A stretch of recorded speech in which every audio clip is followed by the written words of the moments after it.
ee Soomaaliya Mudane Cabdiqaasim Salaad Xasan ayaa bulshada Soomaaliyeed ka codsaday inay u hoggaansamaan awaamiirta iyo talooyinka ay bixinayso dowladda Soomaaliya ee lagu xakameynayo cudurka coronavirus. gudoomiyaha guddiga qaran ee wacyigelinta bulshada ahna wasiirka wasaaradda warfaafinta xukuumadda federaalka Soomaaliya ayaa agab caafimaad oo looga hortagayo cudurka coronavirus waxa uu ku wareejiyay taliyaha ciidanka booliska Soomaaliyeed. ciidanka xoogga dalka Soomaaliyeed ayaa maalintii afraad magaalada Muqdisho waxa ay ka wadaan olole bulshada Soomaaliyeed lagu wacyigelinayo khatarta uu leeyahay cudurka coronavirus iyo sida lagu xakameyn karo. dowladda dalkaasi Turkiga ayaa digniin adag u dirtay ciidamada uu hogaamiyo Generaal Haftar.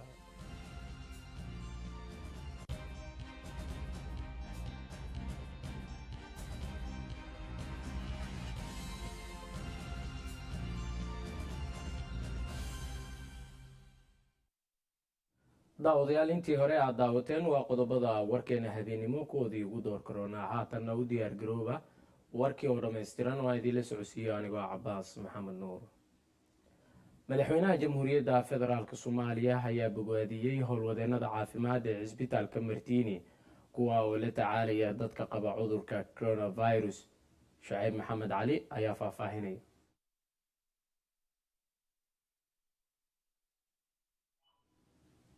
waa tahay daawadayaal qodob wareedkaasi waanu usoo noqon doonaa markana aanu aadno. madaxweynihii hore ee Soomaaliya Mudane Cabdiqaasim Salaad Xasan ayaa bulshada Soomaaliyeed ugu baaqay inay u hoggaansamaan talooyinka iyo awaamiirta dowladda Soomaaliya ay bixinayso ee ku aadan xakameynta cudurka COVID-19. madaxweynihii hore ee Soomaaliya Mudane Cabdiqaasim Salaad Xasan oo teleefanka kula hadlay warbaahinta qaranka ayaa ugu baaqay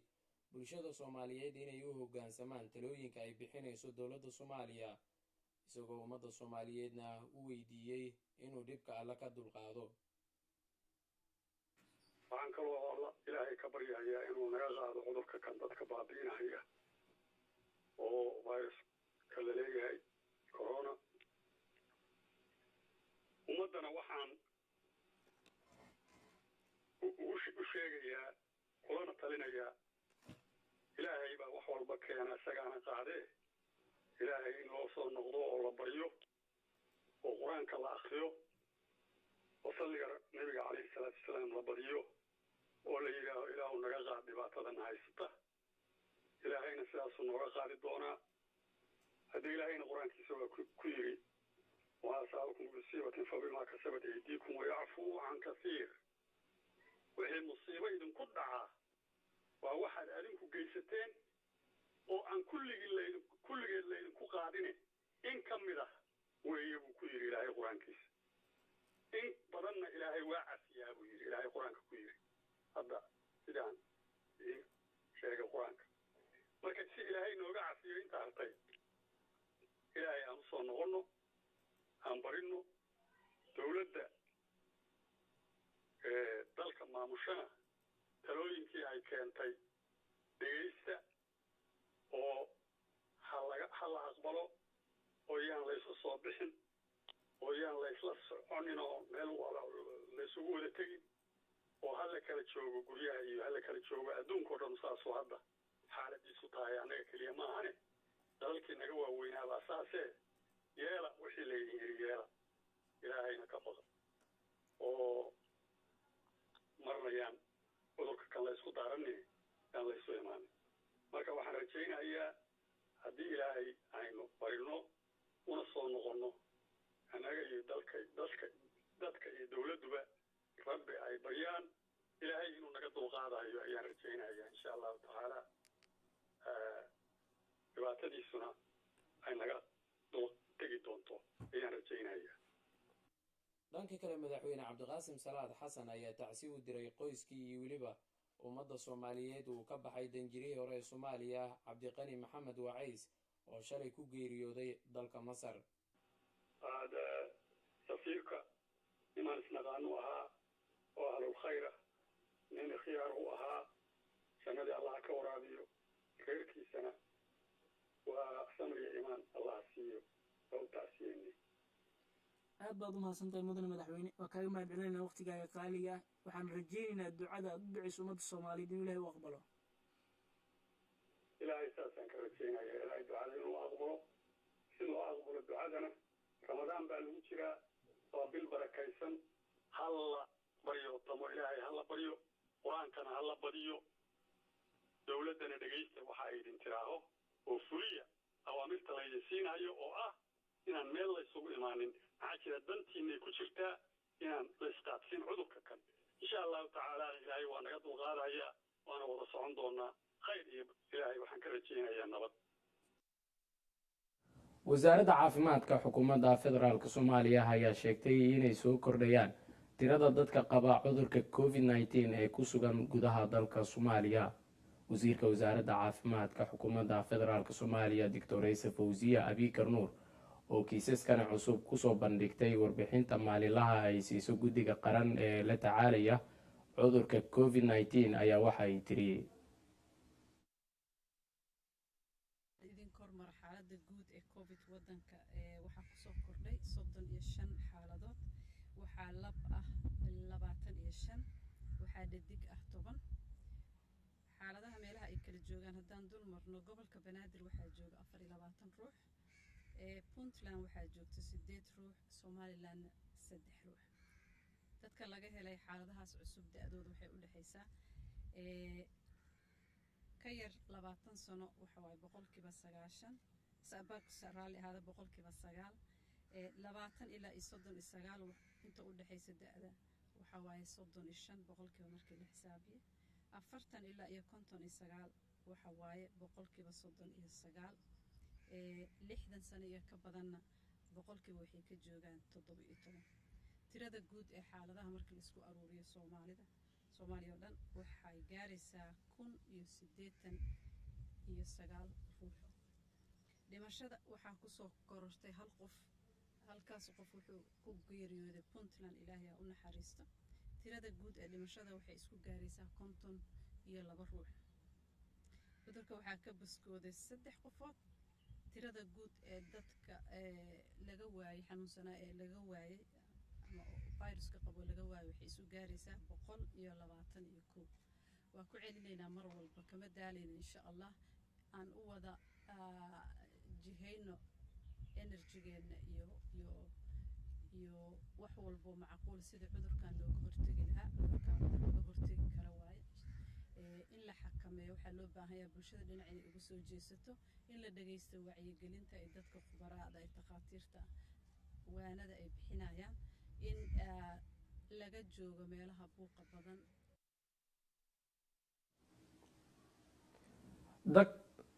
dadka ka bogsoonaanaya cudurka covid-19 ee lagu dabiibayay cisbitaalka Martini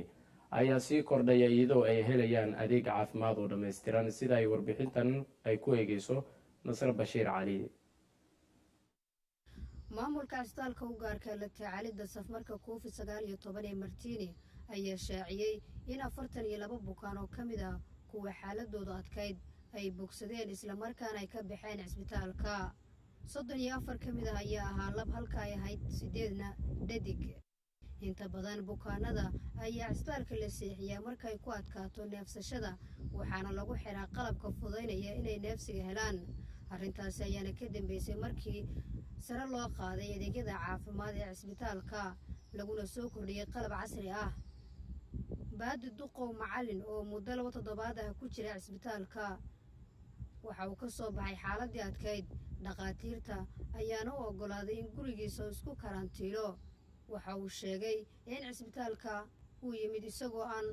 eeladiisa ogeysiin sabab la xiriira cabsi laga qabo inuusan helin daryeelka caafimaad ee u baahan yahay balse cisbitaalka waxa uu sheegay inuu kala kulmay arrintaa ka duwan markaan imaanayay si dhuumashaan reerkii uga soo tegay sababtuna waxay ahayd fakradda aan ka haysanay cisbitaal Martini oo ah meel karantiina oo qofka inta lagu tuuro wax ka daba imaanaya aysan jirin dayac iyo dareele xumo loogu dhimanayo ayaan ka aaminsanayn oo nala ka dhaadhiciyey waan soo dhuuntay ilaahay baa mahad iskale jaraanjaradii waa fuuli waaye markiiba dhallinyaro ay qabatay garbaha waa layla cararay waxaa la geeyey meesha emergensiga markiiba oksijiin baa laygu xiray waa lay seexiyey waxyar kabacdi xaakaa layga qaaday kabacdi dhiig baa layga qaaday kabacdina raajadii baa layga qaaday waa lay gudbiyey waxaa la ii gudbiyey meesha tembarariga howlka weyn gurmad aan caadi ahayn oo aan kala go' lahayn oo shaqaalihii maamulkii dhakhaatiirtii looda kor taagan yahay waan kala kulnay ilaahay baa mahad iska leh waxay ahayd maalintaas axad bay ahayd axad iyo isniin iyo talaado waxaan jiifay meesha iyadaa arbacadii baa laiga soo gudbiyey waxaa la ii soo gudbiyey howlkaa weyn maalintaa arbacada ah habeenkii 5 saac waa qandhadii iyo naqaskii igu xirmayey iyo quficii intiiba iga istaageen intiiba markaas iga istaageen caafimaad aan la dareemi karin baa la kulmay caafimaad aan la dareemi karin baa la kulmay wixii la sheegayey soomaalidu waxay tidhahdaa been fakatay runi ma gaadho wixii la sheegaya been bay ahaayeen cuntada taalla hoteellada waaweyn cuntadoodii baa taalla dadka da'da ah ee gaara xaaladda adag ee neefsiinta u baahan ayay adag tahay inay ka badbaadaan balse nasiib wanaag tiro badan oo ka mid ah bukaanadaasi ayaa bogsooday iyagoo guryahooda loo fasaxay xaaladdooduna ay dhakhaatiirtu la soconayaan dahabo xasan oo isbitaalka la keenay iyadoo aan miir lahayn waxay ku dardaarantay inaan cisbitaalka martiini la geyn balse ehladeeda markay u adkaysan waayeen ama ay ku arkeen astaamaha COVID-19 ayay ula soo carareen laga soo waray haanta dheero daynayna laga soo waray si la ii qabtay iyo goor la qabtayna ma garanayo xaalado adag baana soo maray sidii la ii sheegay heer hataa waxaa la gaaray in la yidhaah oo cawo idil aan meesha kooma kula jiro 2 saac habeenimo lay qabtay ilaa 2 saac oo subaxnimo aan ka gaaro intaas bixitaan ma jirin markii dambe waa la isoo waday xoogaa laygu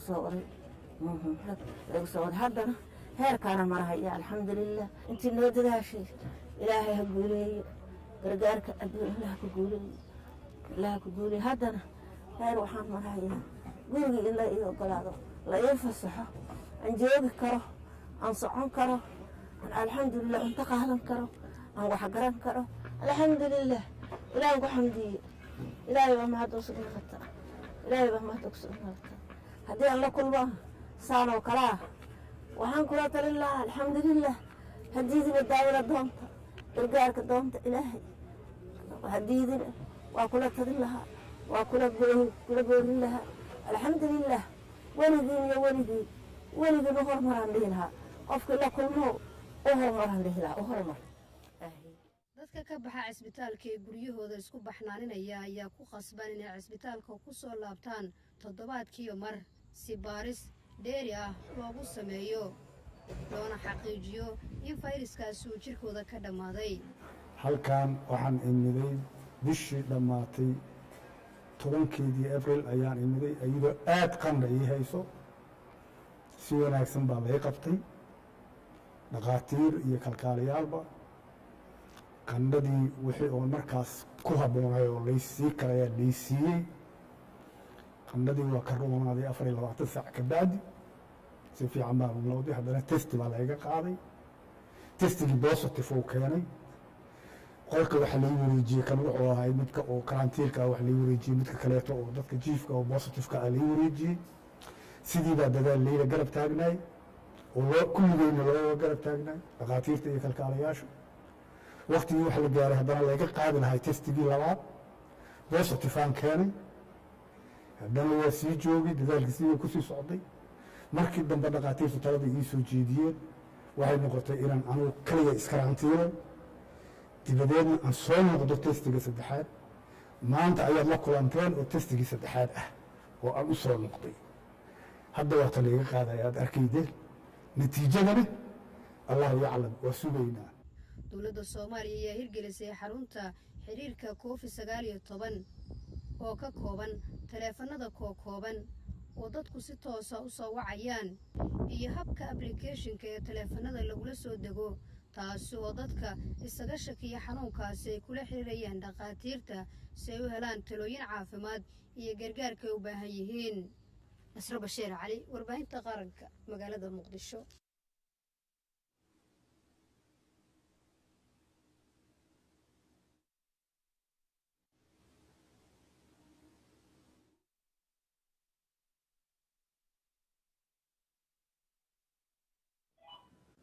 gudoomiyaha guddiga qaran ee wacyigelinta covid-19 ahna wasiirka wasaaradda warfaafinta dhaqanka iyo dalxiiska xukuumadda federaalk soomaaliya ayaa taliska ciidanka booliska soomaaliyeed ku wareejiyey agab looga hortagayo cudurka covid-19. cabduqaadir cali axmed ayaa faahfaahinaya. wasiirka wasaaradda warfaafinta dhaqanka iyo dalxiiska xukuumadda federaalk soomaaliya maxamed cabdi xayir maareey ahna gudoomiyaha guddiga wacyigelinta cudurka covid-19 ayaa ku dhowaad 1,000 xabo ah maaska afka lagu xirto oo looga hortago cudurka coronavirus ku wareejiyey taliska ciidanka booliska soomaaliyeed. maxamed cabdi xayir maareeye wasiirka warfaafinta ayaa waxaa kala wareegay taliyaha ciidanka booliska soomaaliyeed jenaraal cabdi xasan maxamed xijaar, waxauna sheegay in agabkan uu muhiim u yahay hay-adaha sida xoogan ula falgalo xakamaynta iyo la dagaalanka cudurka corona ay ka mid yihiin ciidanka booliska soomaaliyeed. 3 qolo in mar hore loo hormariyay ahayd 3 hay-adood ee frontiga la dagaalanka muxuu ahaa cudurkan waxa weeye wasaaradda caafimaadka, wasaaradda warfaafinta, meediyaha guud ahaan kuwa dowladda iyo kuwa muxuu ahaa private-ka ah iyo ciidanka booliiska. 3 hay-adood oo ah 3 hay-adood oo la dagaalanka cudurkan frontline-ka ku jira in markii hore loo hormariyo oo maxaa yeelay iyagaa dadka la macaamilaya, iyagaa dadka ugu dhow. wasiirka warfaafinta dhaqanka iyo dalxiiska xukuumadda soomaaliya maxamed cabdi xayir maareeye ayaa sheegay in dowladda soomaaliya ay dadaal xoogan gelinayso sidii loo xakamayn lahaa cudurkaani si lamid ah sida ay dunida weli ula tacaalayso sidii loo dabargoyn lahaa cudurkan safmaraynka ah ee coronavirus. dal waliba wuxuu doonaya dalka ugu horreeya xanuunka tirtira inuu noqdo si markaas ay isugu furmaan. waxayna ku noqonaysaa dhaawac kale haddii adduunka isu furmay oo xanuunkii iska dabargooyey innaka uuna ku dambeeyo dhaawac kalena ku noqonaysaa. dawladdu taas ayay ka taxadiraysaa. marka ha loo arko wax oo dan qarana, dan qof kasta brobagaanka iyo waxyaalaha uuna hadda iska beenta ah oo qof oo aan wax reality ahayn dadka ku wareeriyo maaha. dawladda soomaaliya waxay u taagan tahay dadka soomaaliyeed noloshooda iyo badqabkooda ayay u taagan tahay. taas baan doonaynaa adeerayaal inaad nala qaadaan. sidoo kale wasiirka warfaafinta ayaa dhallinyarada soomaaliyeed ku booriyey inay ka qayb qaataan samata bixinta dadka soomaaliyeed maadaama dalka uu ku jiro xaalado isku biirsaday oo ay ka mid yihiin daadadka, fatahaadaha iyo sidoo kale cudurkan khatarta ee coronavirus. sidoo kale waad ogtihiin fatahaadaa jirta, culays labaad ayaa jira. gobollo badan oo dalka ah hadda fatahaad ay dadka waxyeelayso, barakicinayso, iyadoo culaysyadii hore aynu isla ogeyn ay jiraan. marka dhallinyar baa tihiin, dalkana dhallinyar baa xoog u ah, dal kasta dhallinyartaa xoog u ah, dal kasta dhallinyarta ayaa wax beddeshaa. inaad wax beddeshaan oo ummadda soomaaliyeed ka dhigtaan ummad walaalaa, oo ummad isjecel, ummad markii culays yimaado isu gurmata, ummad dalkeeda iyo wejigeeda qurxisa oo adduunka meelaha ugu fiican ka dhigta. dhallinyarada ayaa ka dhigi karta. marka taas baan idinku wacyigelinayaa. cabduqaadir shacab, warbaahinta qaranka, muqdisho. ciidanka xoogga dalka soomaaliyeed ayaa maalintii afraad magaalada muqdisho waxa ay ka wadaan olole lagu hortagayo sidii lagu xakameyn lahaa cudurka faafa ee safmarka ee covid-19 islamarkaana bulshada looga wacyigelin lahaa. maxamed cabdulaahi shiilaawe ayaa faahfaahinaya. dhakhaatiirta caafimaadka ciidanka xoogga dalka soomaaliyeed ayaa si habsamila u wada ololaha wacyigelinta ka hortagga cudurka coronavirus ee bulshada ku dhaqan degmooyinka ka kooban yahay gobolka banaadir. dhakhaatiirtan ayaa isticmaalayay gaadiid ay ku xidhan yihiin codbaahiyayaal kuwaasoo marayay waddooyinka faras magaalaha ee magaalada muqdisho. intii lagu guda jiray socdaalka wacyigelinta ah ee dhakhaatiirta caafimaadka ciidanka xoogga dalka soomaaliyeed waxay ku booqdeen suuqyada degmada xamarweyne iyo suuqa suuqbacaad ee degmada yaaqshid ee isla gobolka banaadir, iyagoo halkaasi bulshada uga sheegay halista cudurka coronavirus iyo sida looga hortegi karo. waa kan doctor xasan warsame maxamed oo ka mid a dhakhaatiirta caafimaadka ee ciidanka xoogga dalka soomaaliyeed oo halkaasi bulshada kula hadlay. maanta waa maalinta shanaad oo aan wadno wacyigelinta xanuunkan coronavirus. waxaan soo marnay degmooyinka hodan, degmada daynile, xamarjab, waaberi. maantana waxaan joognaa degmada xamarweyne oo aanu ka wacyigelinayno waqtigan kor waxaynu soo marnay maxaa la yidhahdaa kawaanka oo aan ku samaynay maxaa la yidhahdaa wacyigelin badan aan ku samaynay waxaan hadda taagannahay moolka xamarweyne oo aan dadku u sheegayno in maxaa la yidhahdaa bulshadu ay isticmaalaan maxaa la yidhahdaa waxyaabaha la leeyahay isticmaala sida maaska galabsi gacmaha la gashto iyo ilaalinta kala fogaanshaha gacmaha oo la dhaqdo waa qayb ka mid a ka hortegista waana sii socon doonaa wacyigelintan bulshada soomaaliyeed waxaa loogu baaqayaa khubarada caafimaadku sida ay ku baaqayaan oo in gacmaha la iska dhaqo in maxaa la yidhaahdaa maas kala qaato in kala fogaanshaha la ilaaliyo inay u hoggaansamaan dhinaca kale guddoomiyaha arrimaha bulshada ee degmada xamarweyne cabdiraxmaan cumar cabdi uga mahad celiyey ciidanka xoogga dalka soomaaliyeed ololahan bulshada loogu wacyigelinayo halista cudurka coronavirus heer qaran ilaa heer gobol ilaa heer degmo aan noqono cid kala baxsanaysa jirno dhammaan aan nahay dad u wada howlgelaya aasatiin si micnaha bulshadii looga wacyigeliyo ama loogu sheego in khatartani aysan lahayn cid ay reebaysa marka sidii aan uga hortegi lahayn ee noqoto mid wada jir ah sababta haddaan loo wada jirin ma noqonayso mid qalo keliya ay ku filnaan karto marka wixii jiraba military waaye iyo wasaarad caafimaad waaye wasaarad amni waaye cid ay tahay malaha cid weliba waxaa waaye maanta doorkeeda inay qaadato waaye marka waan u mahad celinaynaa ciidanka xoogga dalka soomaaliyeed siday noogala qayb qaadanayaan iyo wacyigelinta doorkeeda nagala qayb qaadanayaan waxaan leenahay aad iyo aad baad u mahadsantihiin ololahan oo socday maalmihii u dambeeyey islamarkaana ay wadeen dhakhaatiirta caafimaadka ciidanka xoogga dalka soomaaliyeed ayaa ujeedkiisu yahay sidii bulshada loogu wacyigelin lahaa halista cudurka coronavirus ama covid-19 shilaawo cabdilaahi cabdiraxmaan warbaahinta qaranka magaalada muqdisho maamulka gobolka banaadir ayaa deeq lacag ah waxa uu gaarsiiyey qoys ku nool degmada wadajir ee gobolka banaadir kuwaasi oo waxyeelo ay kasoo gaartay roobab xalay ka daayay magaalada muqdisho nuur saciid tahliil wariyaha warbaahinta qaranka ee u qaabilsan gobolka banaadir ayaa faahfaahinaya gudoomiyaha gobolka banaadir ahna duqa magaalada muqdisho mudane cumar maxamuud maxamed cumar filish oo ay weheliyaan gudoomiye ku-xigeenada gobolka banaadir iyo xogayaha guud ee maamulka gobolka ayaa booqday xaafadda ceelqalow iyo xaafadda xalane ee degmada wadajir oo roobkii go-a ahaa ee xalay daay uu sababay dhimashada 6 ruux iyo burbur guryo ku yaala xaafadahaasi duqa magaalada muqdisho iyo mas-uuliyiinta kale ayaa si gaar ah ula kulmay qoysaskii ay waxyeelada ka soo gaartay roobkii da-ay saacadihii lasoo dhaafay waxa ayna kaga tacsiideen dhibkii soo gaaray islamarkaana u ballan qaaday in maamulka gobolka banaadir uu garab taagan yahay ugu dambeyn maamulka gobolka banaadir ayaa deeq lacag ah ku wareejiyey qoysaskii ay waxyeeladu soo gaartay si ay noloshooda ugu maareeyaan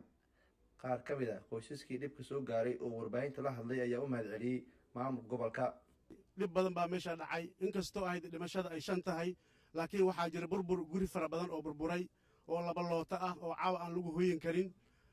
dadkii xaafadda waan wacyigelinay waxay sameeyeen gurmad alaab baan halkan ku soo aruurinay oo hadda maacuun inaan u qaybin aan rabno hataa waxay ku afuraan ma haystaan raashinaan soo aruurinay wixii deegaan ahaan odayaal ahaan waan dadaalnay aad baan u dadaalnay insha allah guddoomiye adna aad baad macnaa kugu mahad celinaynaa maadaama aad noo timid oo macnaana soo kormeertay aad ayaan kugu faraxsannahay alxaasib waa ku faraxsannahay sida ama degmada noola shaqaysay ama hadda galabta guddoomiyihii degmada iyo inta la socotay akhyaarta la socotoo dhammo ay noogu timiday farxad baalkii maaragtay murugadina la soo gashay ay noogu yimideen waa ku faraxsannahay waana ku mahadsan yihiin gudoomiyaha degmada wadajir ee gobolka banaadir mudane cabdiraxmaan maxamed macalin cali ayaa ka hadlay saameyntii ka dhalatay roobkii da-ay xaqiiqatan intaas in ka badanaa degmada ku dhimata laakiin 5tan waa hal famil hal qoys ay ka wada baxeen way la socdaan shaqadaada xalay iyo maadaama roobka uu dhammaan uu ka da'ayay gobolka banaadir inaan la hurdin oo qadka daqiiqad noogu jirta adigoo goob kale ku sugan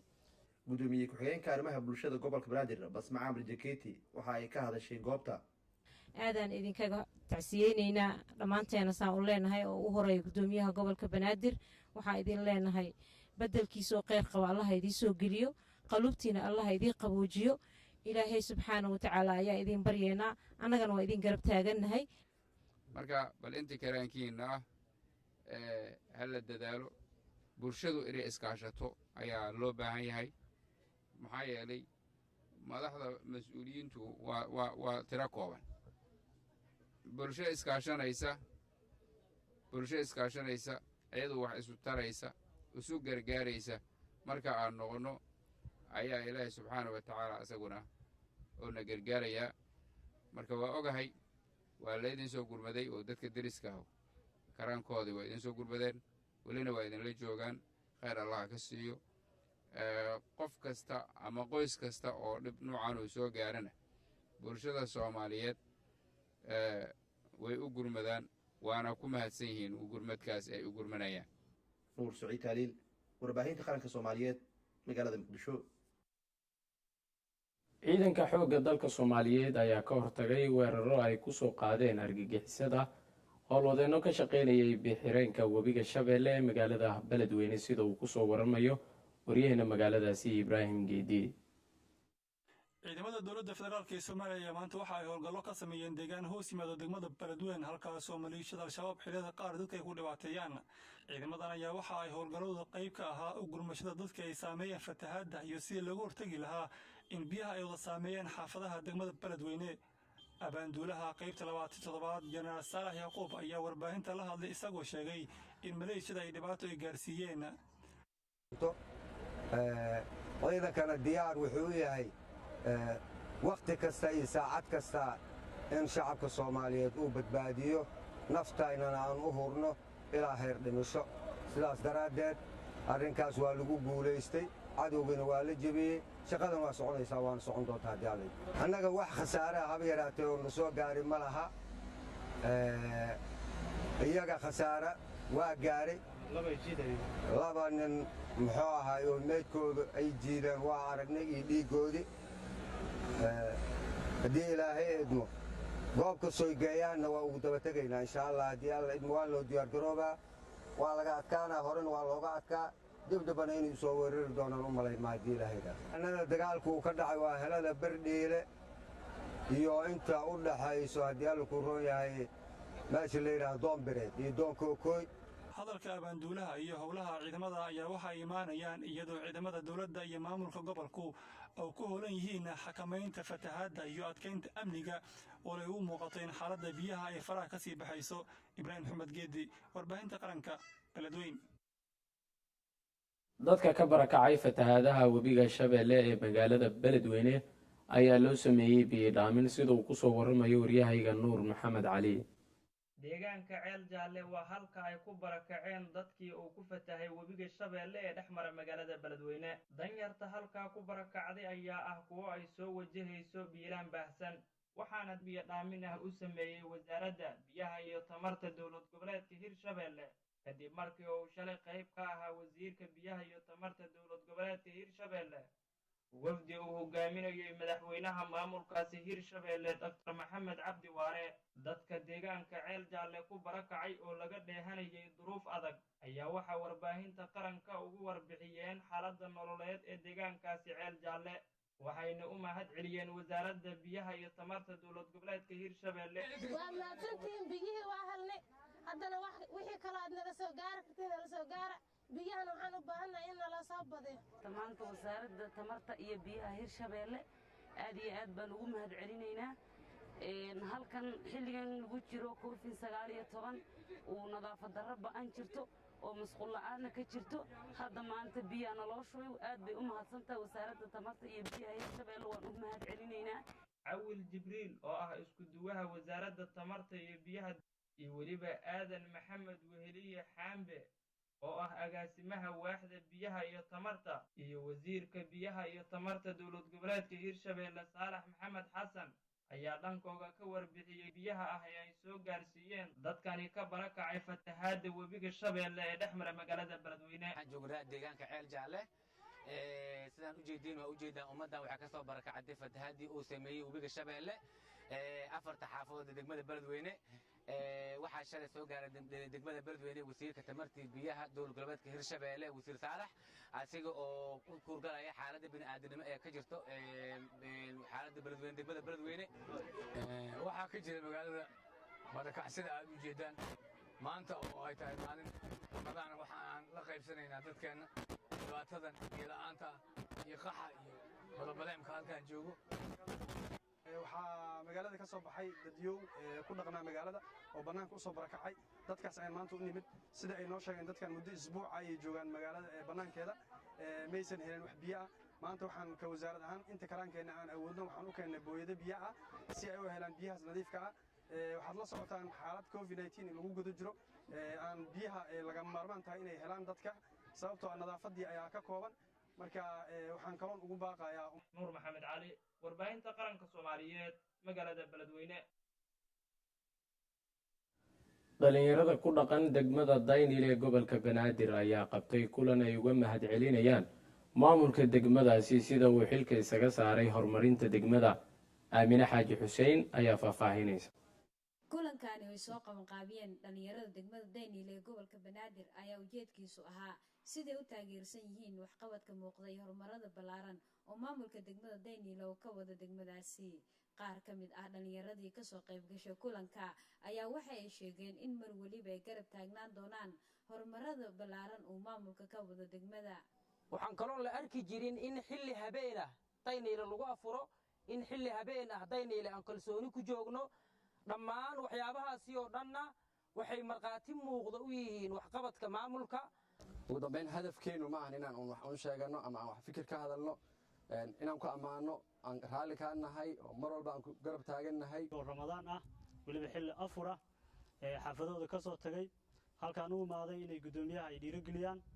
tusaan inay garab taagan yihiin dhammaantood waxaan leeyahay waa mahadsantihiin marka xigto mudan guddoomiye aad iyo aad ugu mahadsan tahay maasha allah guddoomiyahaadaan u mahad celinayaa sida uu u taageer dhalinyarta meeshii aan kala bilown halganka maalinka oo degmadaan imaanayay iyo maanta sidee tahay labay kala tahay shalay markuu imaanayay iyo maanta sidee tahay howlo badan oon ka qabanaa jirto degmada doorka dhalinyarada iyo degmada daynile iyo isku xirkooda waxaan rabnaa inaan ka shaqeyno dhalinyaro badan iyo isku xirkooda waxaana maamulku naga ajiibay in dhalinyaradaas isku xiro iskuna imaadaan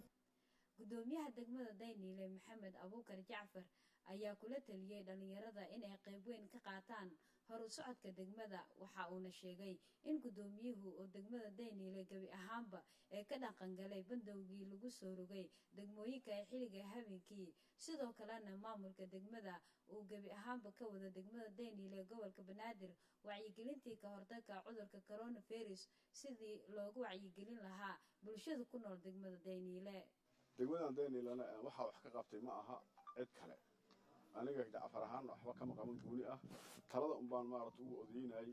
waxa shaqada qabanaya waxay ahaan dhalinyaro shaqada hadda noo qabsoontay waxaa qabtay waa dhalinyaro waa ka dhaqan gala degmada daynile bandowga habeenkii 2 saac sidii ay dowladdu ay maamurta ay soo bixisay ay maarata ku shaqeeyaan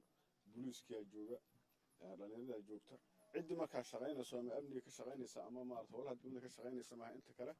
waa xeroodaan wacyigelintaas waa socotaa coronaviruska nafta ciddii ilaahay u keeno buu imaanaa laakiin dadaala loo baahan yahay wacyigelintu waa loo taagan yahay habeen iyo maalin baabuur waxaa shaqaysa oo mikrofoonada ku xiran yihiin warbaahiyaashii habeen iyo maalin dhex socda dhalinyarada waa socotaa waaxwaaxay u qaybsan yihiin ilaa iyo xilligii maarata lasoo saaray in wacyigelintaas la bilaabo siduu u shaqeeyaa wiil waa socdaa degmada daynile ee magaalada muqdisho ayaa iminka waxaa ka socda dib u dhis lagu sameynayo wadooyinka degmada iyo sidoo kale dib u furidda garoonka diyaaradaha qanyare ee degmada daynile oo dhowaan lagu wado in maamulka degmada uu daahfuro si garoonka uu bilaabo shaqooyinkiisii duulimaad aamin xaaji xuseen maxamed warbaahinta qaranka soomaaliya muqdisho roobabka guga ee ka da-ay magaalada jowhar ee gobolka shabeellada dhexe ayaa saameyn ku yeeshay qoysas barakacayaal ah oo ku sugan magaaladaasi sida uu ku soo waramayo waryahayga cabdiraxmaan wadani roobabka guga ee maalmahanba ka da-ayay magaalada jowhar ee gobolka shabeellaha dhexe ayaa saameyn ku yeeshay dadka barakacayaasha ee ku nool kaamamka magaalada oo goor horeysi ay ku soo barakaceen waxaana sidoo kale jirta in roobkan ka da-ayay magaalada uu saameyn ku yeeshay ardada dugsi qur-aanada ee ku soo barakacay kaamamka iyadoona goobihii qur-aanka ay ku baran jireen ay saameyn ballaaran ay ku yeesheen roobabka guga macalin daa'uud shariif oo ah macallin wax ka dhiga dugsi qur-aan ku yaal kaamka jilyaale ee degmada jowhar ayaa sheegay in xilligan ay u baahan yihiin in gargaar la geersiiyo dugsi qur-aanka dhiga qaxootiga jilyaale sidii la ogyahay caamka intaasoo sarna aan joogay magu waxaa jira dhib badan oo dugsiga u waayay hadda kahorna cawasho badan aan ka geystay dhinac walba aan u hadlay maamulka meel walba hadda kahor aan ka hadlay muga dhibka weli waunahaya sidaa u jeediin biyaana ku dhex jirnaa hadda roobku waa kuw haddoo galabta sii doo biri dugsiga la dhigmaa waa buuxsamaa hadda kahorna waa ka hadlay muga waxaan rabaa hadduu ilaah yidhaaho iyadoo wax nala qabahaayo ilaahay diris wax nagula qabahaayo diinta wax nagula qabahayo muslimiinta ay wax noo qabahayaan anu hadda meeshaan waa joogaa qur'aankan waa sadaqaystaa dowlaka dhibkaa waxay tahay inuu dugsigana iga dunsan yahay hadda kahorna waa sheegay midda labaad haddana inay biyahaani dhib nagu hayaan hadda sida arkaysa saaka waa kanaa dhibkaanaa ku dhex jirnaa meel loox lagu dhaqa male ilmihii waa isku caburan yihiin dugsi waa dunsan yahay waa iskaga safraynay haddana biyahana dhib aad u ballaaran ugu haayo haddii galabta roob uu yimaado dugsi waa buuxsamaa xataa gurigayga waa kaasaa hadda biyaha dhex yaalo muga muslimiinta waxaan ka codsaa inay waxan ay qabtaan si ilaahay dartiis wax noogu qabtaan xilligan oo aan ku guda jirno bisha barakaysan ee ramadaan ayaa dadka danyarta ee ku nool jowhar iyo deegaanada ku tirsan waxa ay u baahan yihiin in gargaar loo sameeyo maadaama markoodii hore ay ahaayeen dad beera tacbadda islamarkaana hadda saameyn ay ku yeesheen rababka iyo fatahaadaha ka jira deegaanada gobolka shabeellaha dhexe cabdiraxmaan xuseen cumar wadani warbaahinta qaranka soomaaliyeed jowhar dowladda norway ayaa dib u fasaxday in dib loo furo iskuullada ku yaala waddankaasi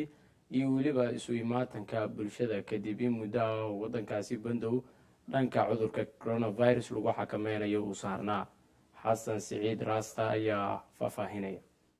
norway waxaa dib loo furay maanta iskuullada waxbarashada dalkan sidoo kale norway waxa ay fasaxday kulamada dadka isu imaanshahooda lagu qiyaasay inay noqon karaan ilaa iyo 200 oo qof sidaana waxaa sheegtay ra-iisul wasaaraha dalka norway Erna Solberg xilli ay ka qaybgalaysay war-saxaafadeed looga hadlayay arrintan iyo isbeddelka ku yimid dalka norway ra-iisul wasaare Erna Solberg ayaa sidoo kale u mahad celiyay dadka Norwegianka dhageysigooda iyo fahamka xilliga adkaa ee la soo maray